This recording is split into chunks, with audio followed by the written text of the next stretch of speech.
Welcome into the Sports Objective podcast as we're here on a Friday night.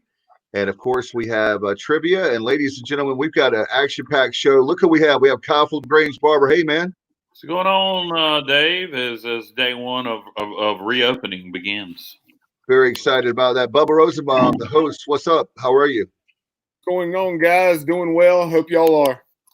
Yeah, I am. And let's go first to Raleigh, Garner, North Carolina, that area, and Simpkins Road area near the Wake County Speedway.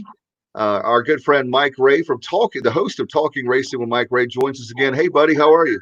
Good evening, guys. I hope everyone is doing well all over. Hope Georgia's doing well, North Carolina's doing well, and I was glad that Kyle got me straight on that about the mayors in the different regions and everything, because a lot of stuff going on. We're opening up slow, which I'm kind of glad about. I heard that we were talking about Georgia before we came on the air, so I hope they're not opening up too fast down there. Let's check in with Captain Bunk, Terry Gallagher, the letter winner played for Pat Dye, and those of you who don't know, he's a great guy too, and he's been he's doing his tailgating. He's our person down in Georgia, our correspondent. How are you, Bunk? Doing good. Hanging out in the backyard tonight with my dogs, and everything's lovely. I just don't go nowhere because we opened up way too quick. I'm just gonna tell you that. It's not good here. I'll just say that. Well, you're planning day down in Central Georgia. What's that? I was just messing with you, Terry. I said the weather here was rough today. I said here just north of Charlotte. I said, was it a beautiful day down in Central Georgia? Actually, it's overcast, but it's not raining. It's raining north of us. The Atlanta area had rain. But record lows tomorrow night, guys, in North Carolina and throughout over to Tennessee, up to the Mid-Atlantic, the Northeast, and to the Ohio Valley. So that'll be interesting. Going to be near freezing tomorrow night around here. Now, we're in the 40s at night and 70s during the day. Well, guys, we wanted to have you on. Bubba, I'm going to let you take it. We lost Bubba there. He took it here. Bubba, we were going to talk about our special promotion. We got a special announcement. That's why we have Terry and Mike Ray, two of our really good friends. And Bubba, win a date with Terry or Mike. Yeah, that would be fantastic. Come on down. I don't know. We love Mike. We don't want to get him in trouble with Miss Hot Rod. So, hey, Bubba, let's talk about our giveaway. Yeah, we will in just a moment. I think we're having some technical issues, Dave. Surprise, surprise. Okay, so he says he can hear us. I just wanted to pause for a moment before we dove into the giveaway because Johnny Gardner was saying that he couldn't hear us. So we have Heath and Johnny Gardner. So that's our whole damn audience. Is anybody else here? I see we got Beth. Yeah, good one, Kyle. Good one. I don't know what the deal is on Facebook. They're saying they can hear us fine on YouTube and not Facebook. So, All I've got to say season ticket giveaway or something.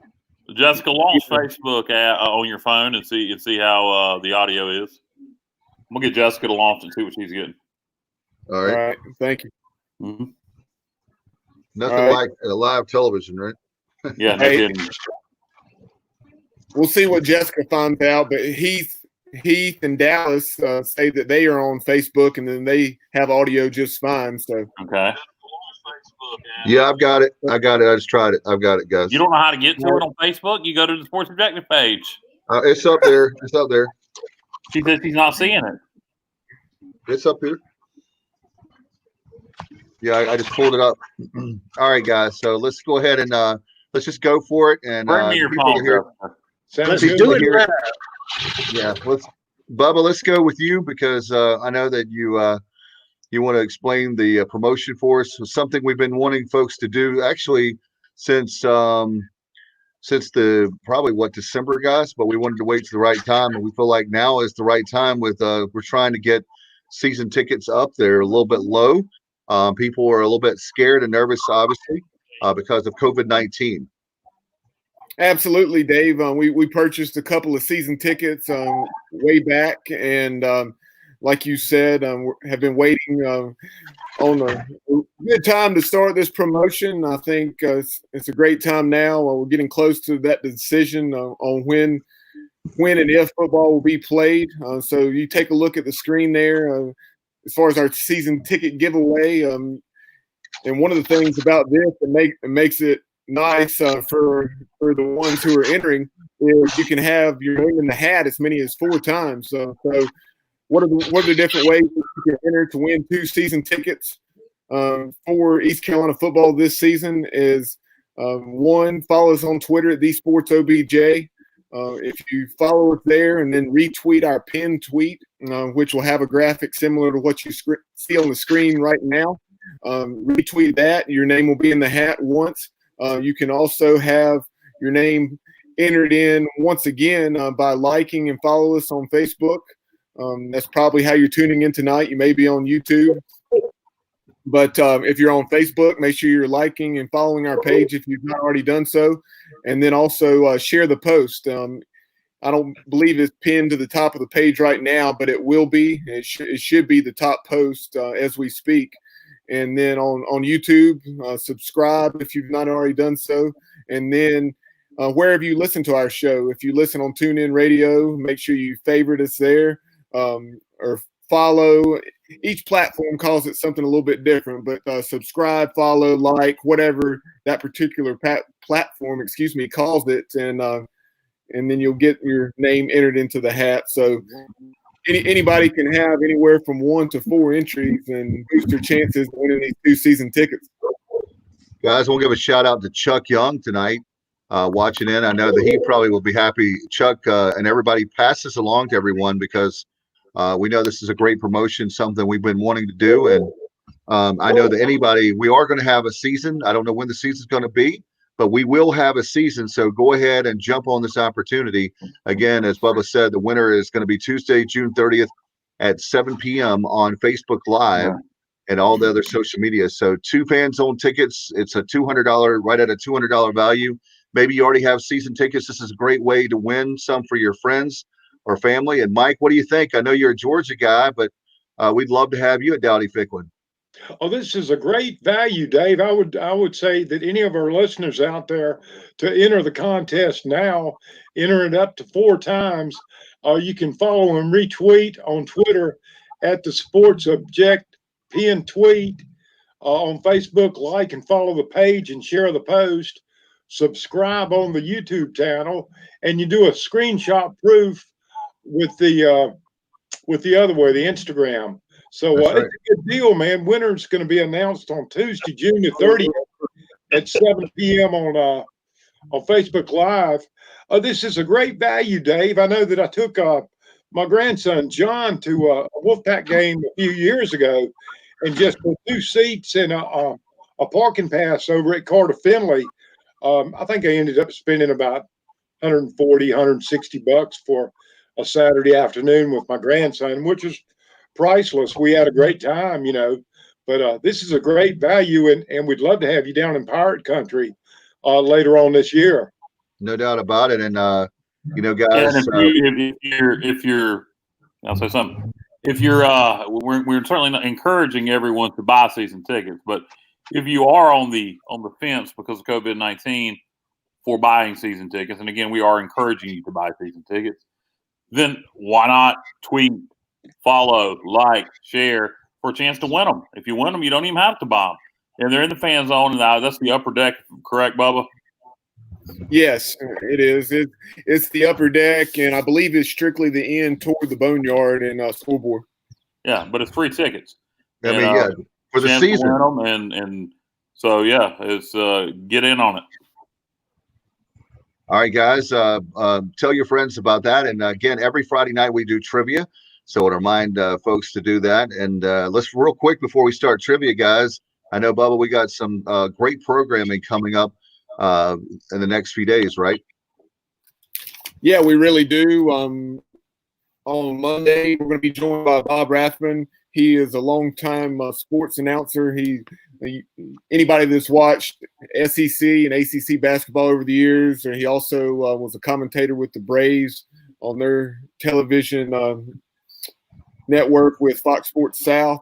And then also the Atlanta Hawks. He's been with the Atlanta Hawks for 22 years. So we're going to enjoy catching up with Bob. He's actually from where I'm living now, Rowan County. He's the graduate of West Rowan High School. So it'll be awesome to have him on the show. And in addition to Bob, at some point, maybe Monday, maybe later on, we're going to be joined by Phil Petty. Phil Petty was a former quarterback at the University of South Carolina. He was on Skip Holt's staff for all 5 years.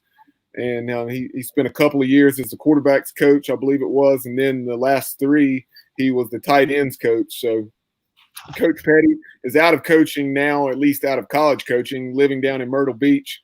And he'll be joining the program Monday or sometime soon.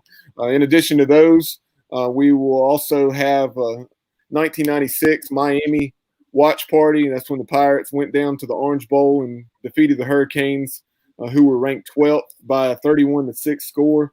So we'll take a look back at that on Thursday night at 7 o'clock. And then sometime the final week of May, Joe Dooley will be joining the show to talk East Carolina basketball.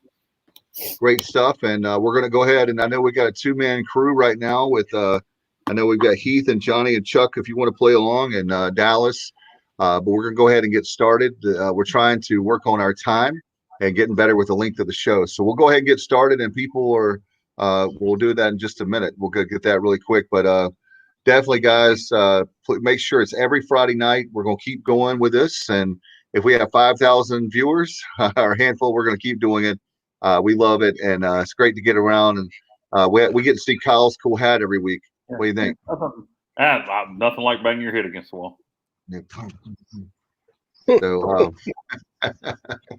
but anyway, we wanted to put that great promotion out. We're going to kick it off tonight, and have it till June 30th. So make sure that you definitely spread the word, because we think it's a great promotion. I don't know many media outlets that do that, and so we want to help out, obviously, the university. By the way, folks, if you want to go ahead and get your tickets, very simple. You can go right now to ecupirates.com, or during the week, during business hours. If you're like me and old fogey, you can just dial 1-800-DIAL-ECU, and you can go in there and check it out. It's a great thing. By the way, in honor of Mike Ray, Mike, I'm wearing my Southern National t-shirt, Southern National Motorsports Park. We're going to get cranked up with racing here pretty soon.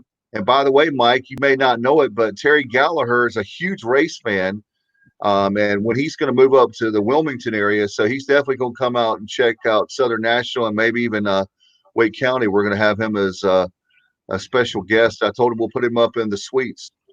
Oh yeah, I would welcome you up, Captain Bunk, and would love to have you up here in the Carolinas, and also just right up the road from Wilmington area is Carteret County Speedway, and I know that Bob Lowry and Andy Markey love to have you out by the beach, man.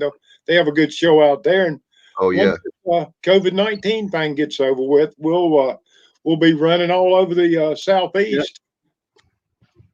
I love it. I love to go fast. Hey, there you go. Something else I want to bring up with you guys before we started the trivia is I saw today where the Ohio Valley Conference is already announcing this is going along with the financial concerns and repercussions from everything we're going through right now. They've already made the decision for the 2021 baseball season only to play 3 games in 2 days rather than 3 games in 3 days. And they're leaving it up to the schools whether they're playing Friday, Saturday, or Saturday, Sunday. And then something else along the COVID-19 and whether we're going to have football or not have football. Big 12 Commissioner Bob Bowlesby said earlier today in an article, I'm trying to remember the source, but it was of course one from one of those states, be it Texas or Oklahoma, out there in Big 12 country.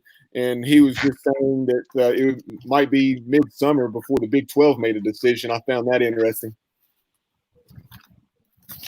Yes, sir. Very interesting. The news going on in local college football all over the United States, and hope that things will be loosening up and they'll be going. I know the NFL shared their schedule yesterday or the day before it, and Carolina Panthers came out with their schedule, and a lot of teams came out with them. New England Patriots, Tampa Bucs, and a lot of good stuff going on. Yes, it is. I'm ready for. By the way, guys, did you see? I know that I know maybe Kyle probably doesn't care about golf, but they're actually going to. I think it's on the 24th. They're going to actually have on TNT. They're going to have. Bubba, did you see this?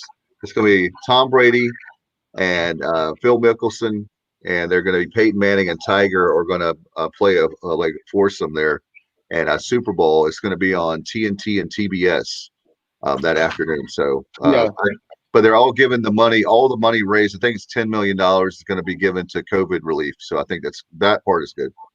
Yeah, no, Dave, I had not seen that was official. I had heard, I don't know, one of the sports podcasts that I listened to that was going to be happening between Tiger and Phil, and then it had been rumored as far as Tom and Peyton. Yeah, no doubt about it. Well, I'll definitely be watching because it's the only sports thing in town.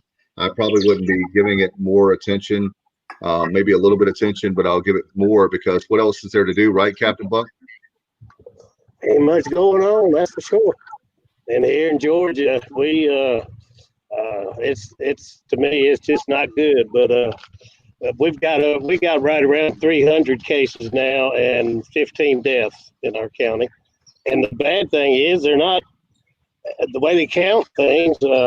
It's I don't think they've got the real story going on. We've only tested about 240,000 people in Georgia, and we have a population of 10 million. Wow. So we don't know what's going on, if you ask me. But that's why I'm in my backyard, and I'm safe. Yeah, well, that's one good. You've been practicing social distancing for a long time, so I've been practicing it retired life, right? Years. Yeah, many years. Remember now, I was a wide receiver, split end, so we like to be out there by ourselves anyway. So. Yeah, especially in the days in the 70s of the Pat Dye offense, right? Wide guard, that was it. You see where I painted my door on my shed back there, the white. See, I'm working. I'm showing you my work there. Yeah. Well, I'll tell you one thing. The home box stores, they need to, we're not going to give them any credit but they definitely have made so much money. No matter wherever you live, those big box stores, they need to give a lot of money to COVID relief. And I'm just going to come out and say it. You guys didn't close like small businesses. You need to give a ton of money. I don't want to see these commercials talking about you're giving jobs. I want to see cash giving to the relief funds of the different states because you made a killing. And the same thing with all the big box stores made a lot of money that were stayed open. We know who they are. And the one in not Georgia, but Arkansas, that certain one, you need to be giving money. So not that you really care, but I do. I think there's a lot of small business relief that you could give money to. There's first responders relief, restaurant relief. There's all kinds of charities they should be giving to. But I'll get off my soapbox on that. Okay. All right, Bubba, we ready? We are. All right. Tonight, guys, we're looking at 30 questions. Those are split up into 4 different categories. There's going to be 5 questions, 10 questions, and then a couple more 5-question categories. The first category this evening is on this date. All right. So on this date, May the 8th, in 2014, this SEC East defensive end went first overall in the NFL draft to the Houston Texans. If some of you, I know some of you, the way you follow it, if you don't get this one, it's probably going to be a long night. Yeah, I know this one. not to insult our viewers and listeners for any, by any means, but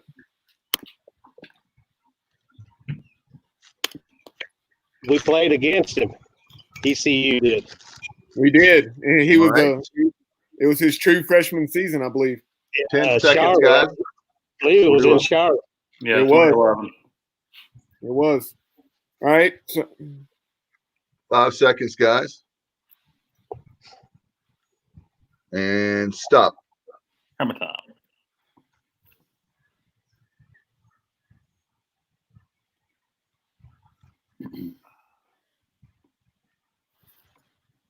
all right. Heath and Johnny have it correct, and that answer is, of course, Jadeveon, depending on Clowney. So when I think about Jadeveon Clowney, I think about that play that he had in the Michigan game. I guess it was, was it the Outback goal where he knocked the Michigan running back's helmet off. Well, that's his problem. He can play one play, but it's all them other plays. He has a hard time, and he still does. It's a shame. I don't think he's quite reached his potential, but all right. A lot of them do that. That's question number 1. And now we're number 2, Bubba. On this day in 1996, this 1985 National League Cy Young Award winner won his first game in the American League. Oh, I know this. Okay, cool. Very, very cool. And we got about, 15 seconds, guys. Bubba, if I think I know that this is the certainly the one that one of your favorite teams, I think so, and Mike Ray too, if I'm right on this one. All right, and stop.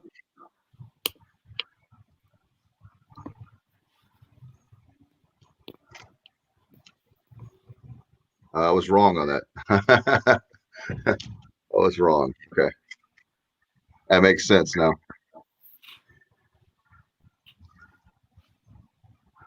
All right, Bubba, you ready? Yeah, we did not have a correct answer for that one. I had a guess of John Smoltz. The correct answer is Dwight, better known as Doc Gooden. He, of course, was known for his days with the Mets. A lot of excellent performances with New York, the Mets, that is. And then this performance I'm referencing was, of course, across town with the New York Yankees. And he actually, it wasn't this performance, but he actually had a no-hitter that season. He was on the verge of getting released, and then he was sent down to the minors, and right after coming back up, or not too long after returning to the bigs, he delivered a no-hitter. So I want to give a shout out to, by the way, before we get a chance to go to the next question, my mom is watching right now. I love you, Mom. Paulette Richmond. So she want to give her a shout out. Mother's Day is this weekend.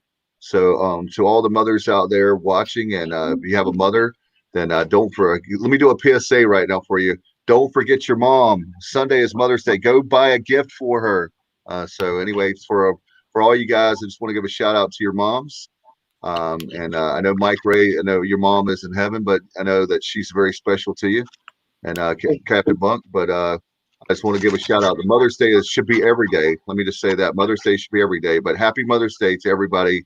Mother's Day weekend, and to all the graduates at ECU today. It was virtual. My sister Amy got her PhD officially today. So congratulations, sis. Happy Mother's Day to you. And want to give them a shout out before I forget. Go ahead, Bubba. Mr. T did a speech about Mother's Day one time, and he went on and on about every day is Mother's Day. Yes, Christmas Day is Mother's Day. As a matter of fact, even Father's Day is Mother's Day. And Kyle, with Dave's mom watching, you need to use that line. Was it from Step Brothers, the one you used on the recent show? As far as say, "Hey, Mom, is it an omelet or pancakes or something?" Or meatloaf, Mom. Yeah, meatloaf, Mom. Meatloaf, Mom. Meatloaf. All right, go ahead to the next question, Bubba. Yes, sir. On this day in 1984, this player made his MLB debut with 4 singles in his first game in the bigs. In 1991, he forced the World Series to go to a Game 7 with a walk-off home run in Game 6. Wow. That's a lot of information there to process. All right, 20 seconds, guys. Well, that's my goal, Terry. I want to see how our viewers can focus, and I want to tie them in knots before they have to try to answer the question. What year World Series is that? It started with 1 year and went to another. 91. I got a guess. All right. But I'm not playing. 10 seconds, guys. The World Series, Kyle, was 91. Yeah, I got a guess, but I ain't playing. I bet I'm right. Right. 5 seconds. And stop.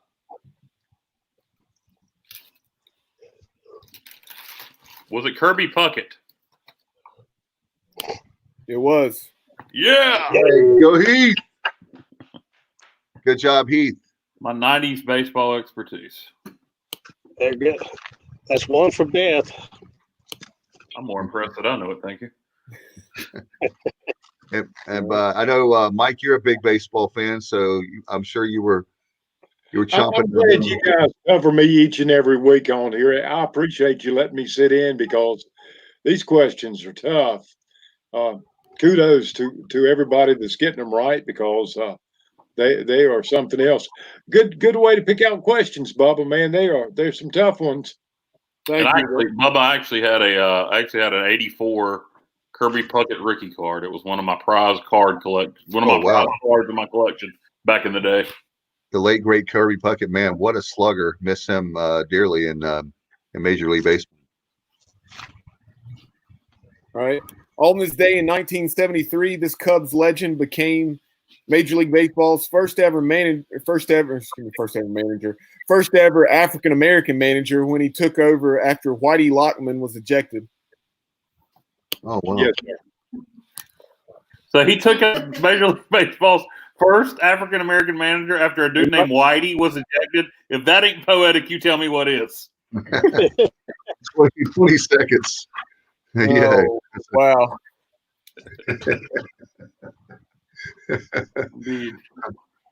10 seconds. 10 seconds, guys, on this one. That's Mr. Cub right there. Kyle, somebody's gonna win the football tickets giveaway and give them back now. I don't see why. If you think about what I said, there was nothing about that.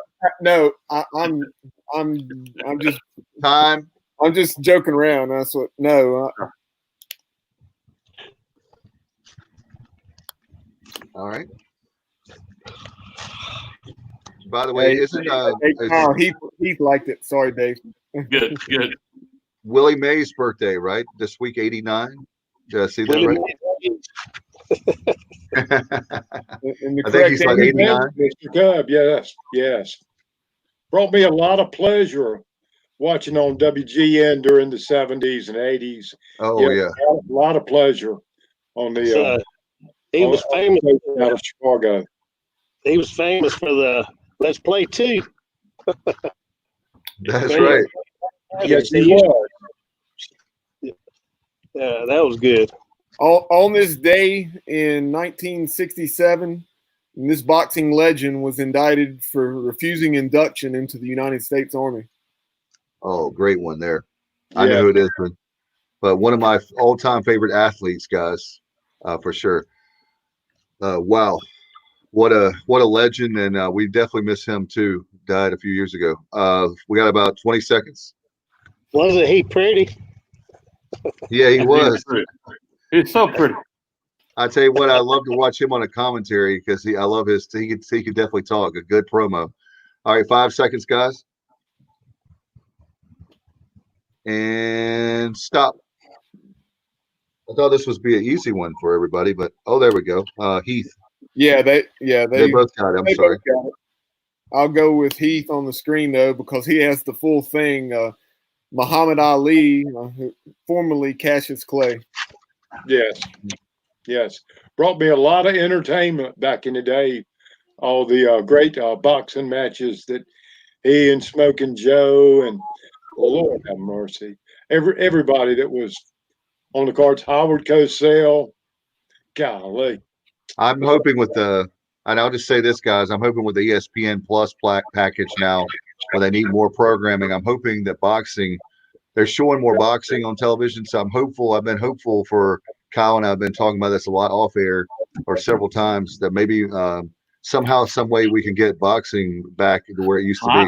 I think heavyweight boxing's as strong as it's been in years, over the last couple of years, but we ain't to the level we were in the 60s through the 90s. It is stronger than it has been in several years, though. Yeah. Don't call it a comeback. All right, Bubba.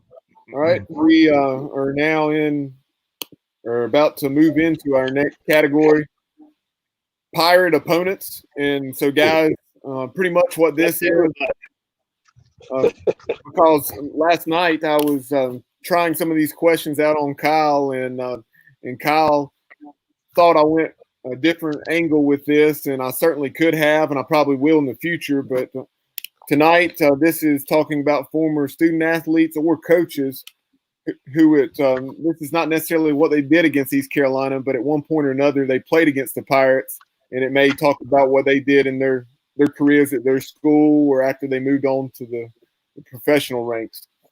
All right, so this first one, in 1985, the Jimmy Johnson-led Miami Hurricanes came into what was then just Ficklen Stadium and won a hard-fought game 27-15. The U was quarterbacked by this former Tampa Bay Bucs signal caller in 1986, Heisman winner.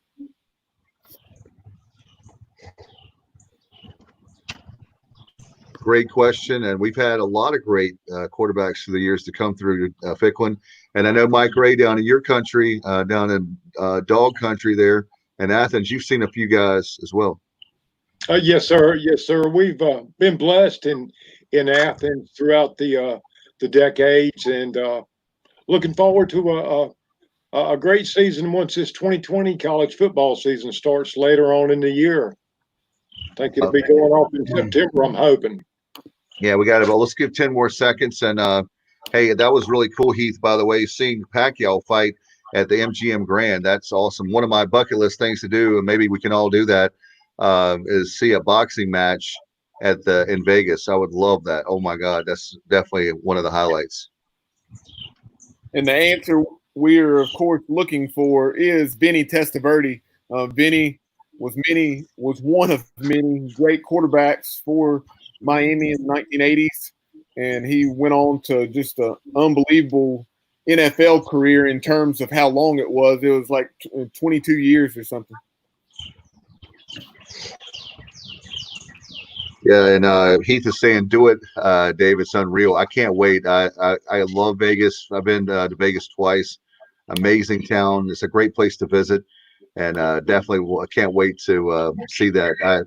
I saw the ACMs there back in 2008. I've been there. The Strip is just phenomenal. Looking forward to going back. Hopefully next year. That'll be fantastic. Whenever we can travel, will be great. Hey, and guys, before we move on to the next question, we got some beautiful natural sound there with Terry, don't we? Those birds are letting us hear it. It's the Masters. All right. This former James Madison head basketball coached former East Carolina athletic director Terry Holland at Davidson before later hiring him as a Wildcats assistant coach. Wow. Great question, Bubba. All right. We'll start the time. Not that.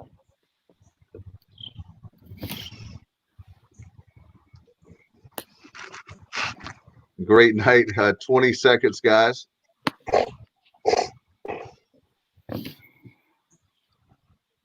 Good night. If you're just joining us, thank you so much. Everyone the answer. I was going to say, once, if you don't know this one, 5 seconds.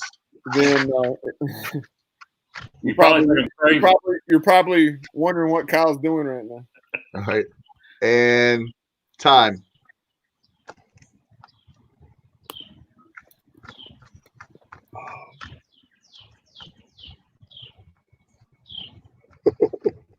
And that's a good one. Crickets.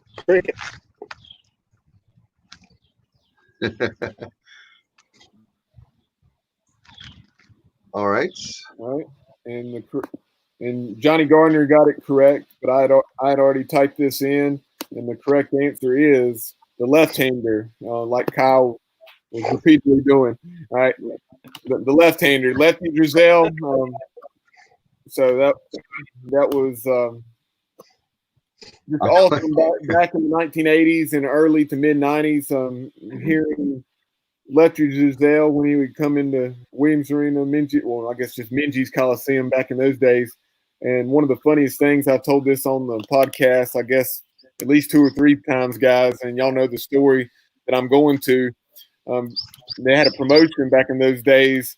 I don't remember who it was, doesn't really matter, but they had mask, just a face on a stick, and it was Lefty Driesell. And one of East Carolina co-eds walked up to Lefty after the game when he was on the way to the press conference and said, "Hey, Lefty, will you sign your face for me?" And he said, "No, I won't sign mine, but I'll sign yours." With what, Lefty? With what? Yeah, and also Lefty's a graduate of Duke, and he actually, when people asked him to sign his name, he said, "I went to Duke," and so he would just put an X on the paper. So that was one of his things he would always do. Right. Go for it. Sticking with the basketball theme, this coach led the LA Lakers to the 1991 NBA Finals and also coached in Williams Arena-Minges Coliseum. This is a question, guys. Obviously, The Last Dance, the first 6 episodes of the 10-part series has been on, and this is the question I thought of watching one of those episodes of The Last Dance. Not a clue. Great stuff there. All right, 20 seconds. I know who it is. Yeah, I was gonna say I know Kyle will once he hears it. Phil Jackson. I don't know. Yeah, you'll know it though. And not the Lakers then. Not at that time. All right, 5 seconds, guys.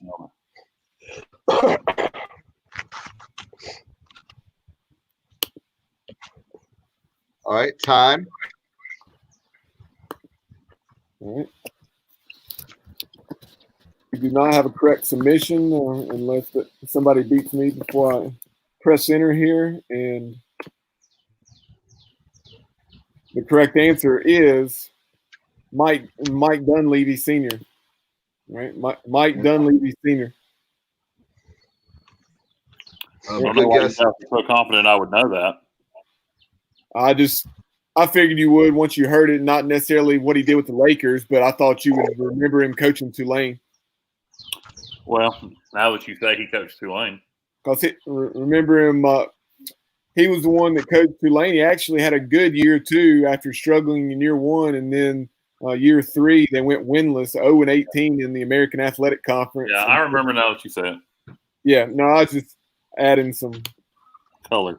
Yeah, color, not for you, but just for our viewers. They remember that happening prior to them hiring what's his name from Georgia State?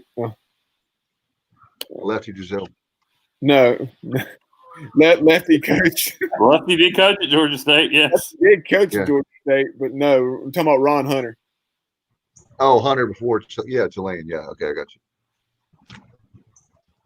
All right, ready for the next? Pay attention.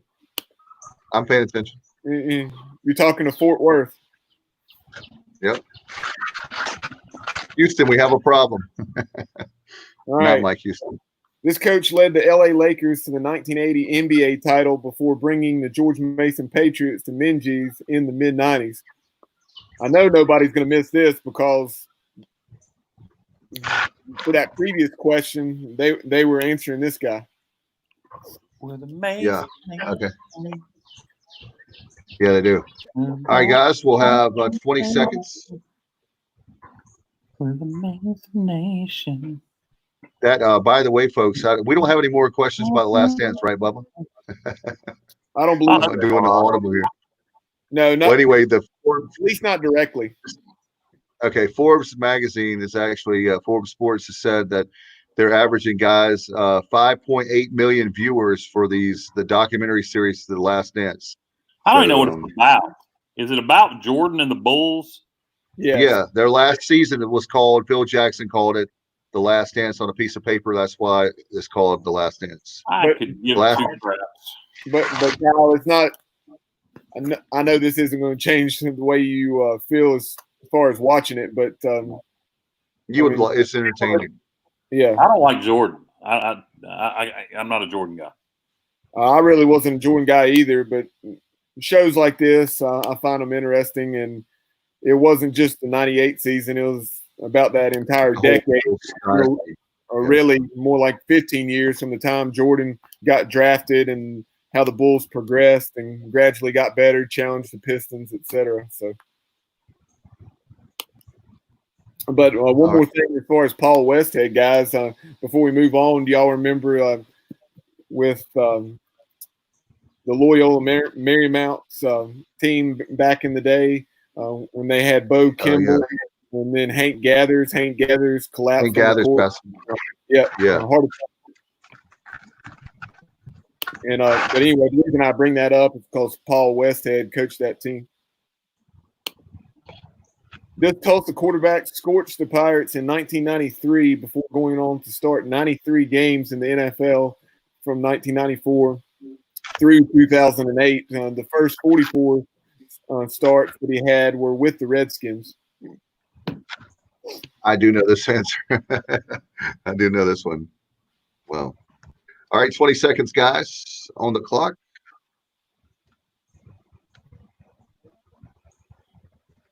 And we have 10 seconds. All right, 5 seconds, guys, ladies. And stop. Oh, Heath, Heath, you are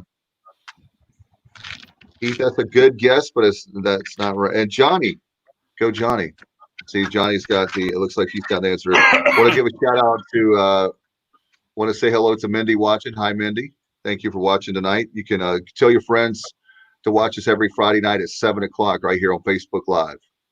And I don't remember exactly how many lit the Pirates up for that day back in Ficklen Stadium, but yeah, I remember it was in the driving rainstorm, kind of like what we were talking about, Kyle. In '97 when Damien Gonzalez threw for a lot of yards in the rain against Cincinnati, but yeah, I remember it was one of those games for whatever reason. Even though we got slaughtered pretty good, Gus Farratt and then Chris Penn, a standout wide receiver of the Golden Hurricane, that's fresh in my mind. Right. These UCLA Bruins, who are both still pitching in the big leagues, combined to strike out 17 Pirates in 2009 when UCLA beat ECU 8-6 at Clark LeClaire. One of them won 20 games for the Yankees just last year. Oh, wow.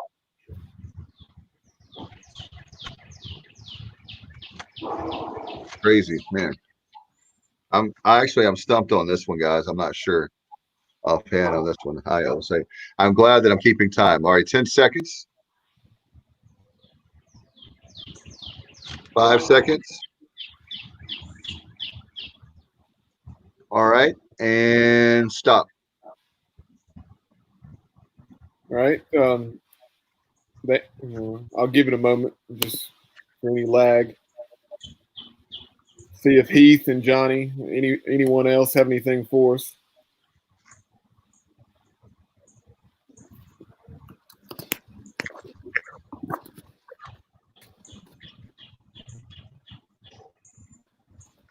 All right. Doesn't look like they're going to. I'll go ahead and put it up there. That's a tough one. And the correct answer is Garrett Cole and Trevor Bauer. And Trevor Bauer, I believe, is with the Cincinnati Reds now, and Garrett Cole was a 20-game winner for the Yankees. Wow. All right. Perry, you still awake? I'm here. Okay. All right, just checking in. Not confirming if he's awake. I'm enjoying the birds in the yard here.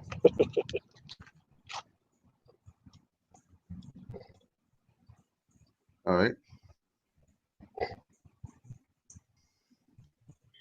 And while Bubba takes the phone call,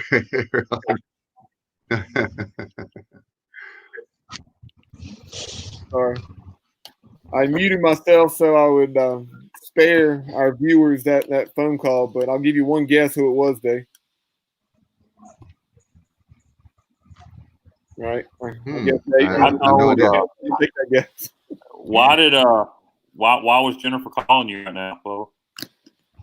Kyle, Stacy might watch this. No, I'm just full disclosure. That was my wife Stacy on the way home with Chick-fil-A. Right. Home run. Right. While the Pirates lost 35-0 back in 1993 out at number 16 Washington, who had won a national title just a couple years earlier. That day, the Pirates held the Huskies to less than 300 yards of offense, but this running back, who a couple years later would get drafted in the first round with the 18th overall pick by the Raiders, ran for about a little over 140 yards, as you see there on the screen.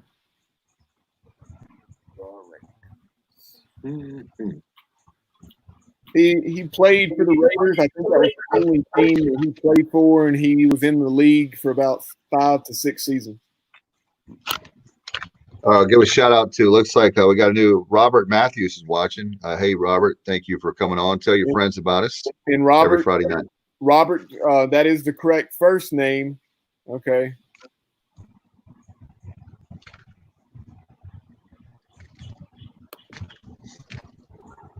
Great job, Heath. I was wondering if anybody would get that one since it was so far into the past, but that is the correct answer. Napoleon Kaufman.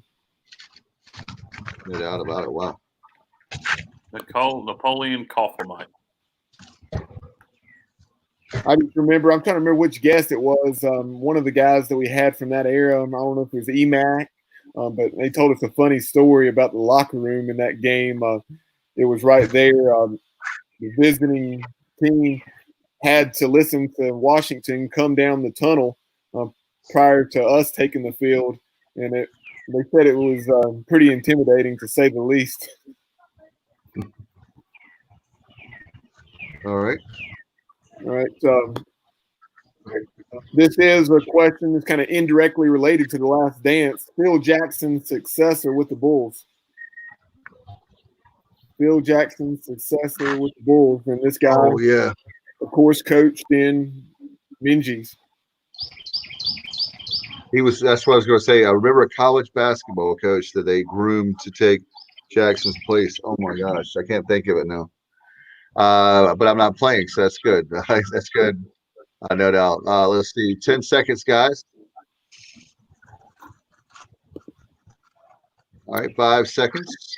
And he chimes in saying Napoleon Kaufman had one of the best runs he had ever seen against Miami. Now, refresh me, Heath. Was that in the Orange Bowl? Because if it was, I think I may have recalled it.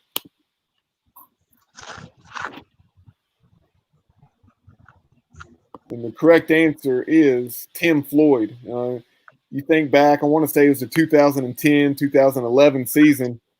Tim Floyd brought UTEP into Minges, and like Johnny just said, that's what I was getting to, Johnny. He was escorted out of the arena after getting a couple of quick tees, and one of Greenville's finest escorted him from the arena. I forgot about that. That's right. Oh my God. And then one of the top assistant was also tossed. It was a dream come true for the Minges Maniacs, and they got to go crazy. We talked about that a few weeks ago. I remember that now. Wow, I forgot about that. All right. Earlier this week, the NFL's all-time winningest coach, Don Shula, passed away at age 90. This West Texas A&M running back ran against the Pirates in the late 1960s before helping the Dolphins to a 14-0 record in 1972. They went on to win. They were 17-0, right, guys? All together with a Super Bowl run. Yeah, that was the regular season, but of course every year we got 15 seconds, guys. Every year they actually drink champagne when no NFL team goes undefeated, like the 72 team did, the only one to ever do it in the Super Bowl era. All right, so 5 seconds.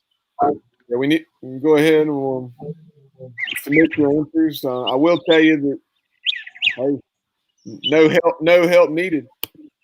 Johnny Gardner. Yay, Johnny. Yes, sir. Yes, sir. He was great. Eugene Morris, better known as Mercury. He was fantastic. That was before my time, but I have seen the highlights of that game and those games.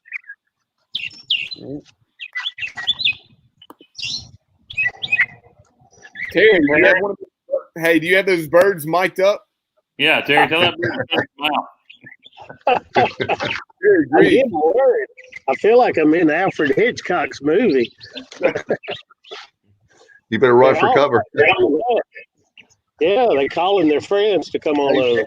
Hey Terry, don't worry if you start getting attacked like those folks and birds. Yeah. That's what we'll call. We'll call 911 for you and say, "Hey, we're on a podcast on Facebook Live with our buddy down in Georgia." I'll be running around like Ricky Bobby, throwing my clothes off. Right. This Boston Red Sox outfielder from 2013 to the present played in the 2009 Greenville Regional. 2009.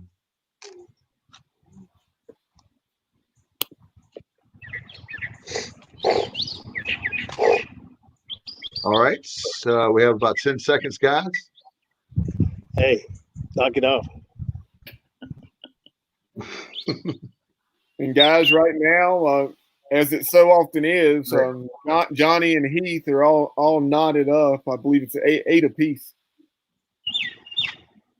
All right, guys, we need your answers. Yep. You like my bird calls? Yeah. And the correct answer is Jackie Bradley Jr. All right, Jackie Bradley Jr. He hit a home run late in that Monday night game, the decisive game of the Greenville Regional that gave the Gamecocks, I believe it was a 6-4 advantage, but the Pirates, as we know, rallied and went on to win. I guess it was 9-6. So maybe it was maybe that wasn't the score that time, but nonetheless, Jackie Bradley Jr. was a key contributor for the Gamecocks. And something else, guys, when I think of Jackie Bradley Jr., I saw a video on social media within the last few years of him standing at home plate and crow hopping and throwing it out of Fenway Park in straightaway center field, which is more than 400 feet away, which is unbelievable. Wow. All right. On my bucket list to go to Wrigley Field and to Fenway will be fantastic. Oh my gosh. You got a big bucket, Dave. I do. The bucket keeps getting bigger and bigger and bigger. All right. Our next category is NUMERO OCHO. All right.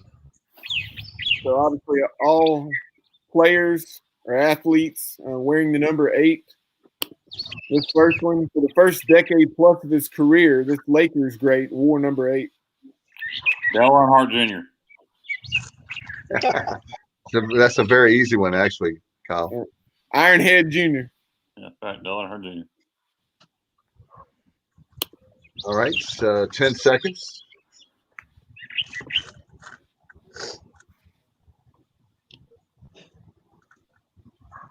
Uh, 5 seconds.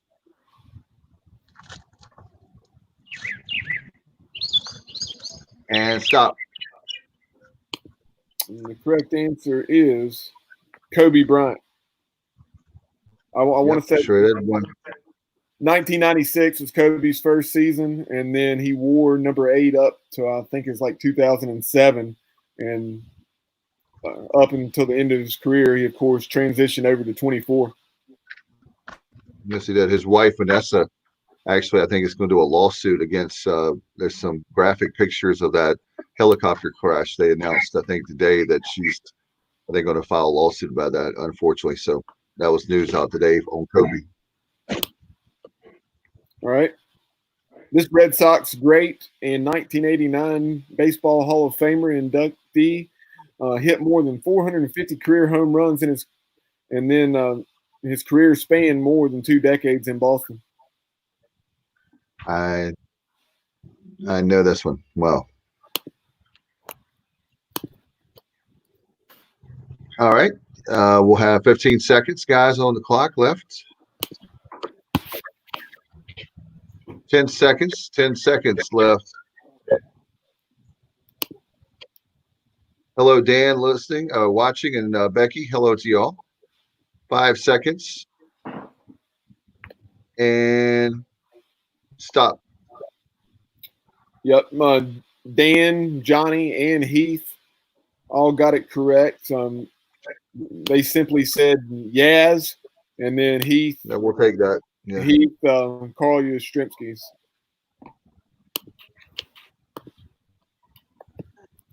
That's a tough one to spell. We'll give you that. Absolutely. Not easy.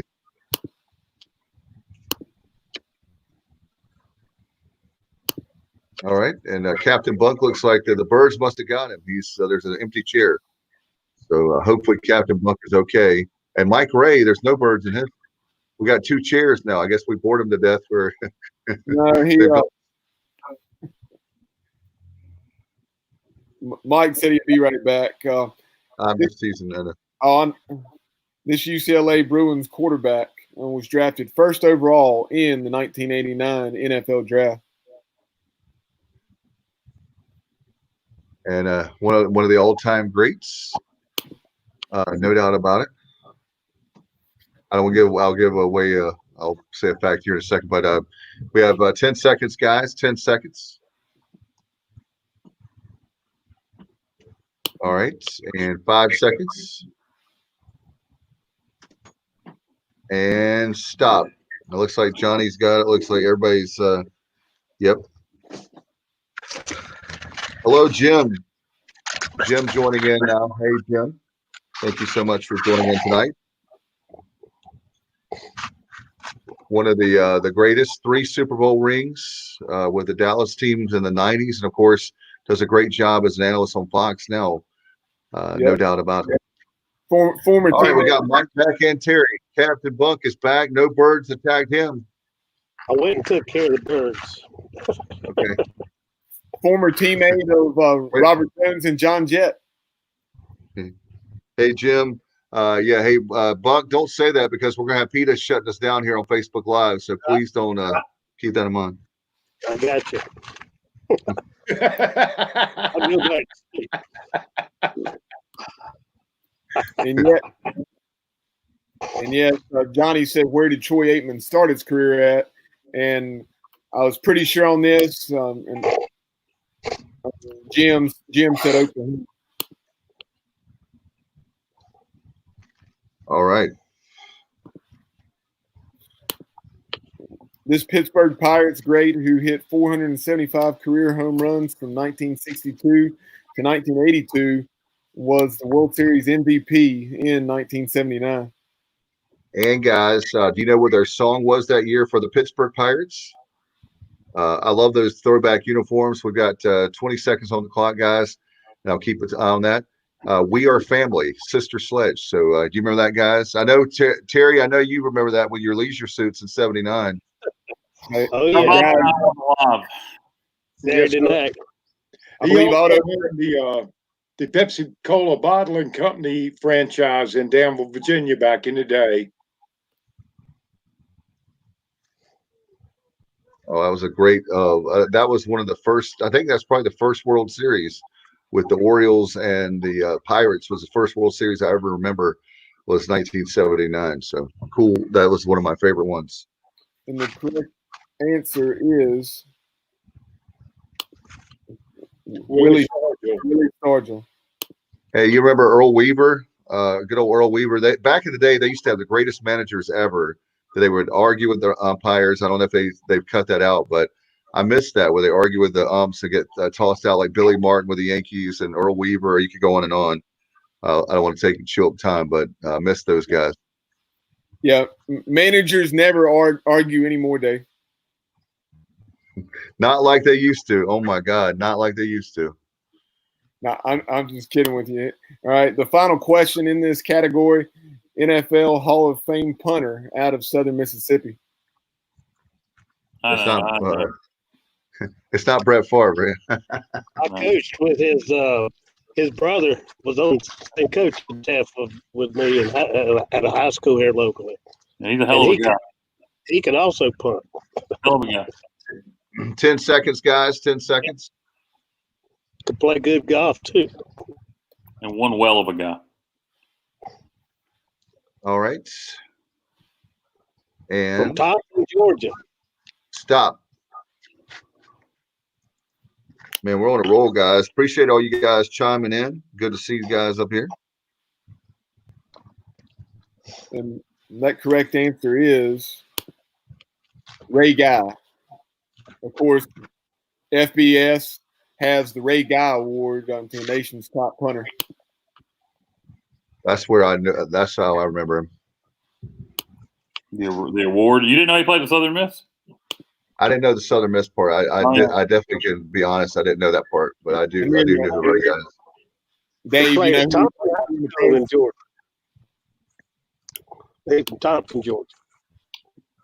Like he was a Terry, hell you of need to be Terry. If you're in the backyard, you need to be cooking some like hot dogs and hamburgers for us, right, Mike? We're hungry. Oh yeah, we could be doing that. It could be a little hard to get us to you. And I'm sure Miss Hot Rod would partake in some too, wouldn't she, Mike? She would. She would love to join in with us. She's behind us 110%. Tell her I said hello. Oh, I will. I will. She's one of my favorite people. So this next category, athletic actors. All right, so Oh, we're talking about guys who played at least to the college level, if not also a little professionally or maybe a lot professionally, and then went on to at least have some roles in movies or television shows or maybe both. All right. Former Pirate opponent John Matuszak, who actually played against our good family friend Greg Burke back in the early 70s for the University of Tampa. The Pirates played them down there. Anyway, John Matuszak played for the Raiders from 76 to 82 after playing for 4 other teams to open his career. After his time in the NFL in 1985, he starred as Sloth in this film. oh, It's a great movie. Sloth. Man, you scared him. I'm stumped on this one. I usually can. Oh my gosh, I'm not sure. I might be able to get some of these movie questions. Yeah, maybe. Hey, and I saw some guys. I saw some footage of this game. This is one of those mini games, 5 seconds, guys. or at least portions of games that Greg Burke has uploaded to YouTube. And I'll tell you what, this guy was 6'8", 280, and he could run. All right, time, guys. And the correct answer is The Goonies. Oh man, I need to go back and watch that. Wow, I haven't seen that in forever. Sloth. I don't remember Sloth in the Goonies. Oh, what a great part! What a great part he played. Was that the big? Was that the name of the big guy? Was his name Sloth? Yeah, he was. Go back and see. Yeah. He was the good brother of the bank robbers. The one, the weird looking dude. The weird looking dude, right? Yeah, the weird looking guy. Yeah, his name wasn't Sloth, was it? the guy down in the basement that loved Baby Ruth. I have to go. Yeah, that. I need to see that movie again. I can't comment on it. I could be 100% wrong. It just doesn't sound right. I'm pretty sure that was from Rotten Tomatoes he says you're correct as far as who you're describing. Yeah, I don't remember his name being Sloth, though. That's what I was thrown by the name, the character. And guys, I actually have not seen that movie. I've been told countless times that I need to see it. So great movie. That's a classic. Yep. All right. The star of Smokey and the Bandit played football at this school in the 1950s. Okay, this is easy. Yeah. I mean, so again, I'm looking for the school, not the person. This is slow pitch right here. I know that one too. Yeah, we're looking for the name of the school, not the person. Thank you, Bubba, for giving me one that I know. Eastbound now, loaded up and trucking. 10 seconds.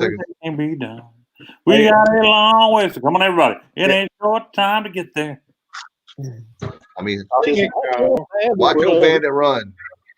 And I will say that at this school, he was roommates for at least a couple semesters, if not a few semesters, with Lee Corso.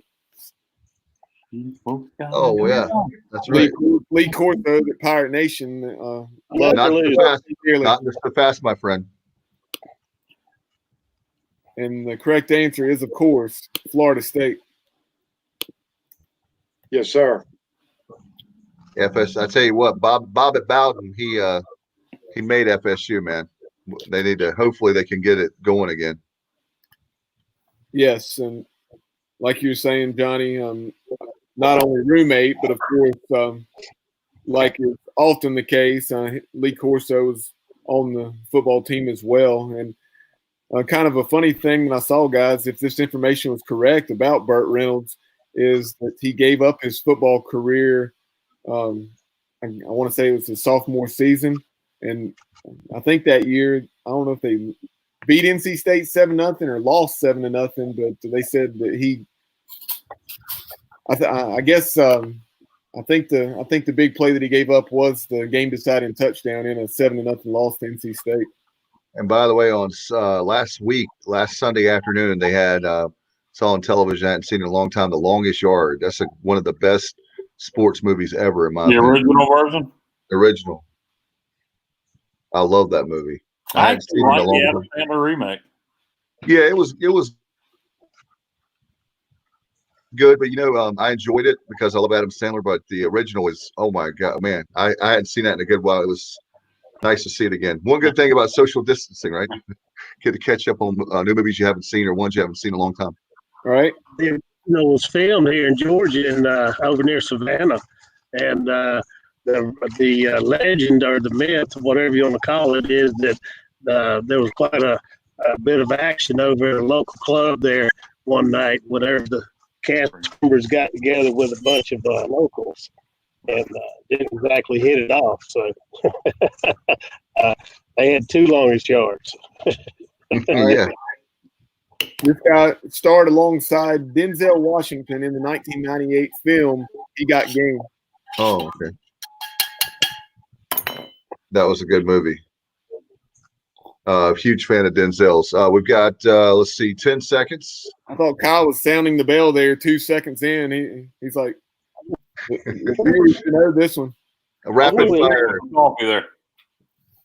fire question here. We've got 5 seconds, guys. And stop. I already see at least one correct answer. All right.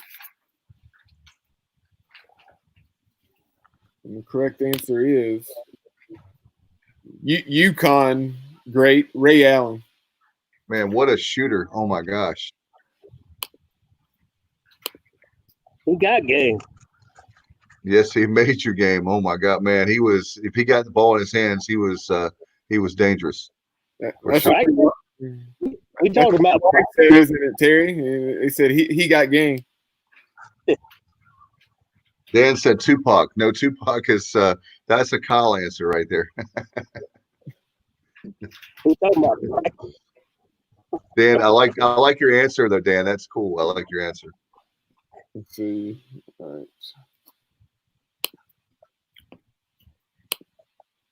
All right, this next one.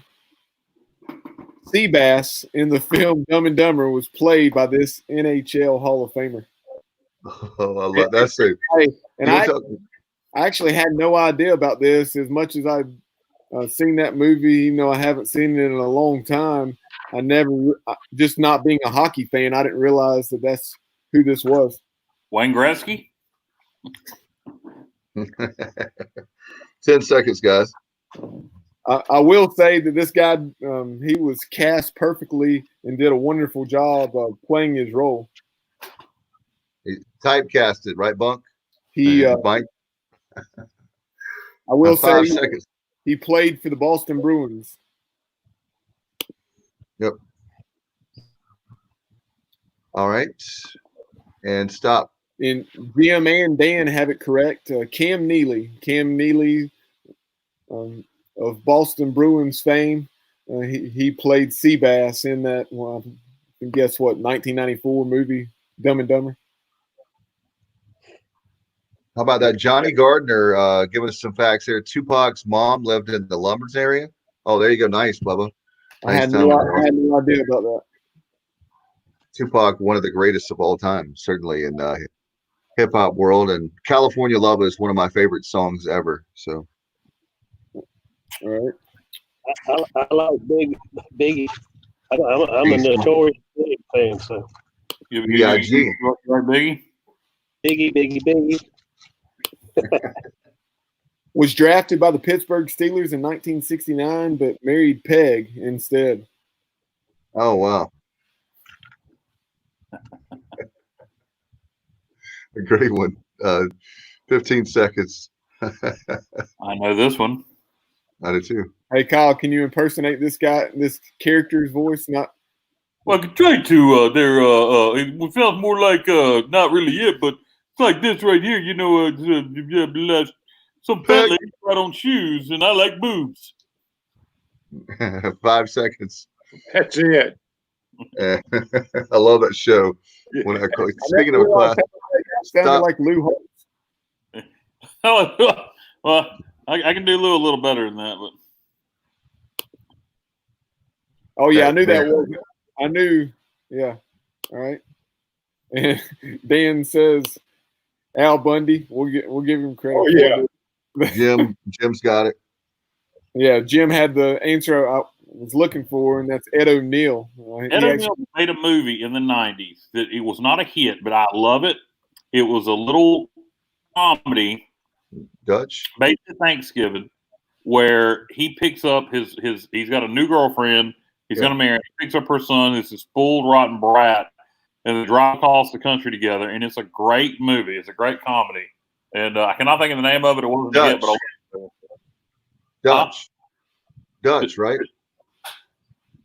Was that the name of it? I don't remember.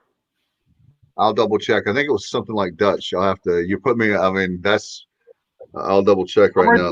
Dutch. Immediately, that brings to mind a movie with the guy to play Clark Griswold. Are you talking about Chevy Chase? Yeah, when you say Dutch, that's what comes to mind. Some Chevy Chase movie. All right, guys, we are down to our final 5 questions. In this category, it's U.S. presidents in sports. U.S. president. Oh.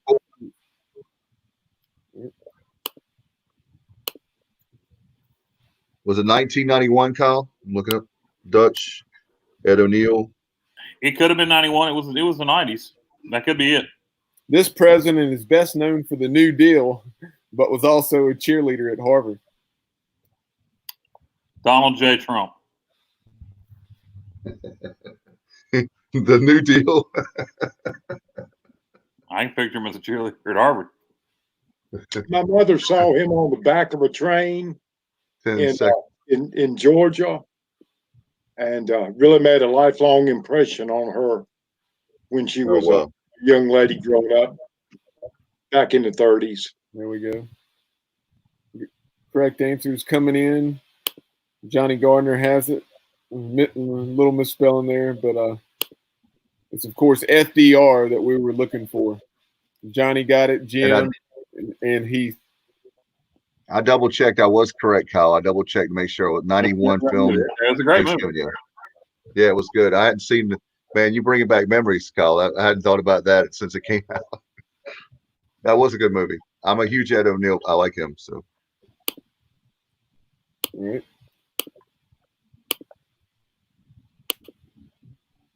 Ronald Reagan played football, swam, and cheered at this college. This school's name is also exclaimed out of joy or satisfaction when one discovers something.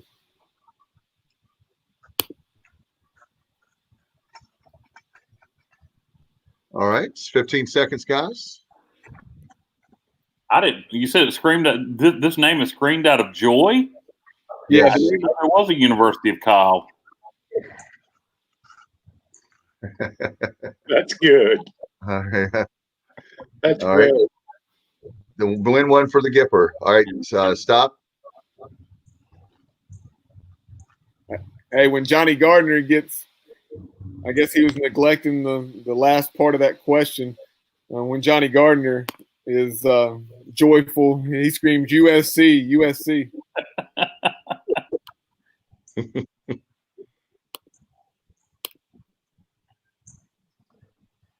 Or maybe he was us. All right. Eureka College is the alma mater of Ronald Reagan. Cool. He's piggybacking off of Johnny, saying "Fight on."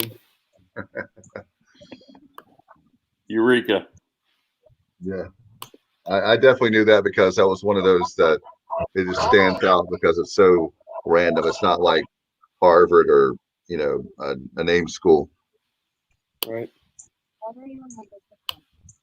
Captain of the Yale Bulldogs baseball team when they finished runners-up in 1947 and 48 CWS.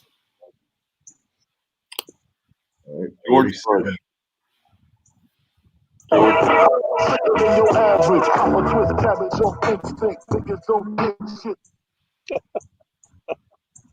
That's correct. Notorious B.I.G.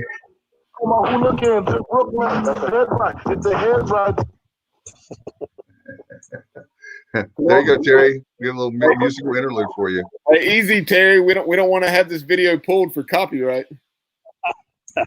10 seconds. Facebook, we don't know who this guy is. He just joined our feed. I pirated your feed. Hey, our good friends at Edenton Bay Trading Company, and Edenton, they're banned in 3 countries now because of that. So, anyway. And the correct answer is George Bush, the father. Told you it was George Bush. Yeah. Knew it all along, baby.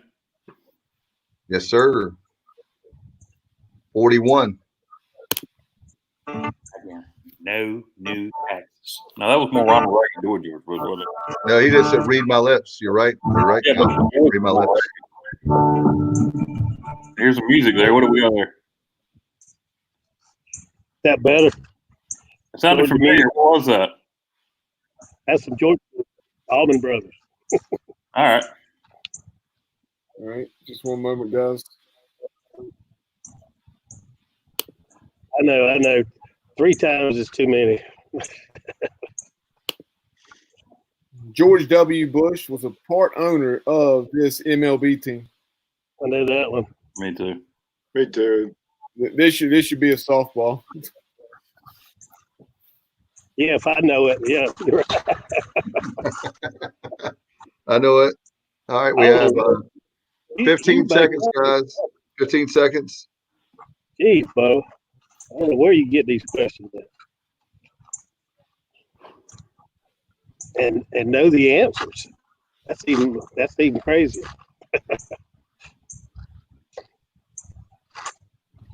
Yeah, that was one that I know. Mike, I know you know this, don't you? Oh, I know this one. I've got this one. Yeah, you're a baseball fan like me, so. I have my Christmas card behind me up on the wall with the collectibles. Oh, cool. Yeah. The correct answer is, of course, the Texas Rangers. I want to say what it was, at least at one point, it's about 10% that he owned, and then I think it grew at least a little bit.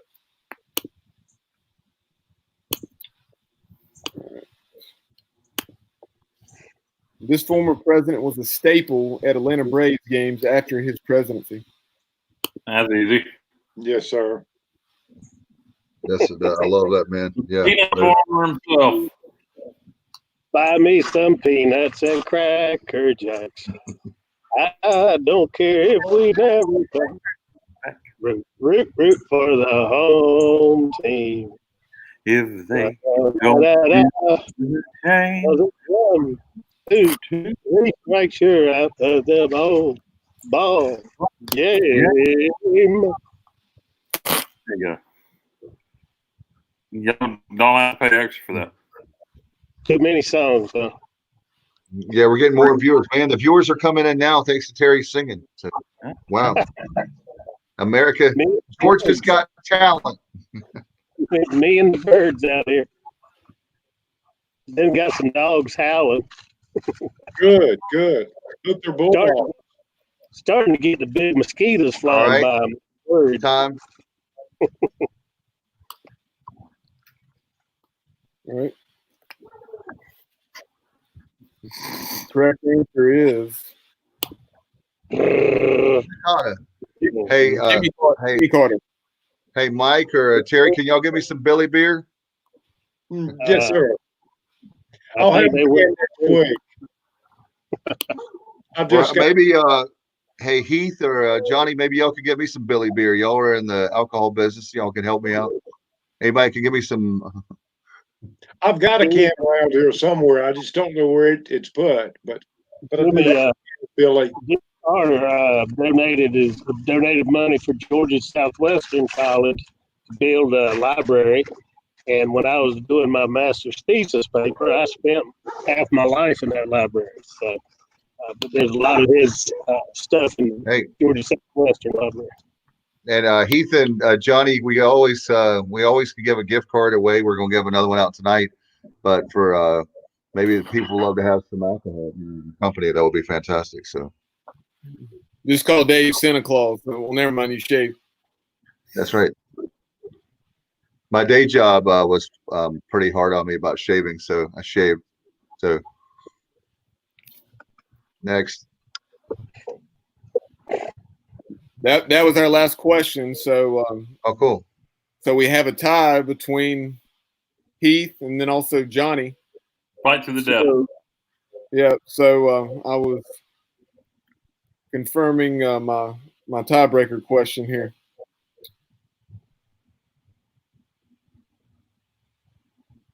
All right. Battle Royale this week. All right. That's right.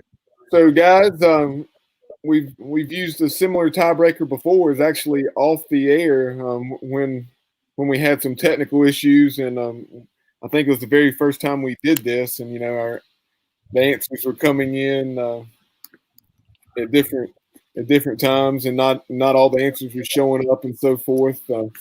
And we used a previous Pirate football game attendance. So that's what we're going to go with tonight as well. Taking a look back at the 2016 season, the Pirates played UCF in what was Scotty Montgomery's third home game as head coach.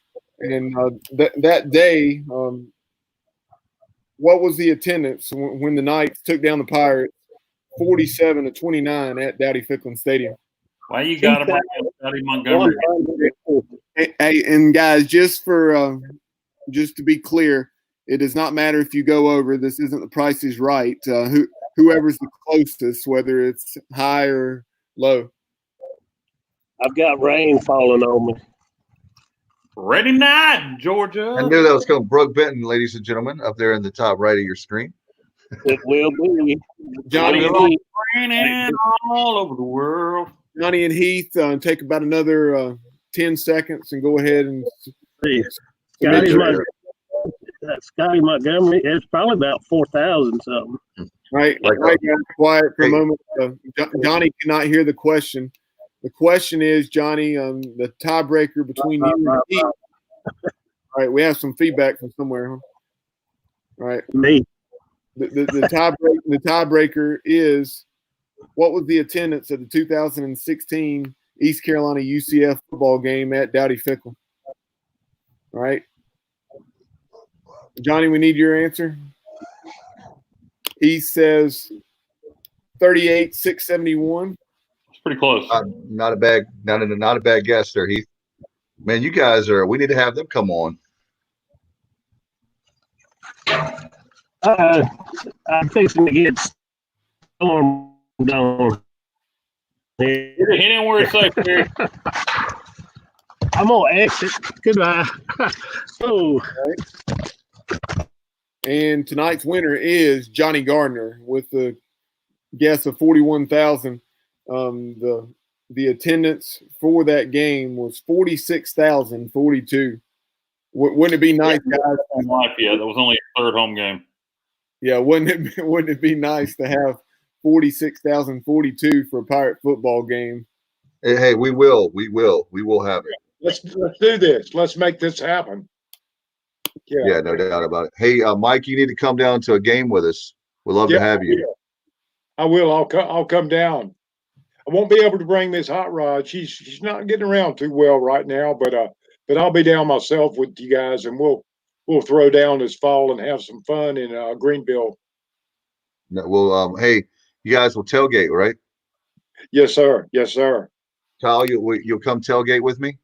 Perhaps. Okay. I'll be at the game. I know. Well, let's break our tradition. We'll do that.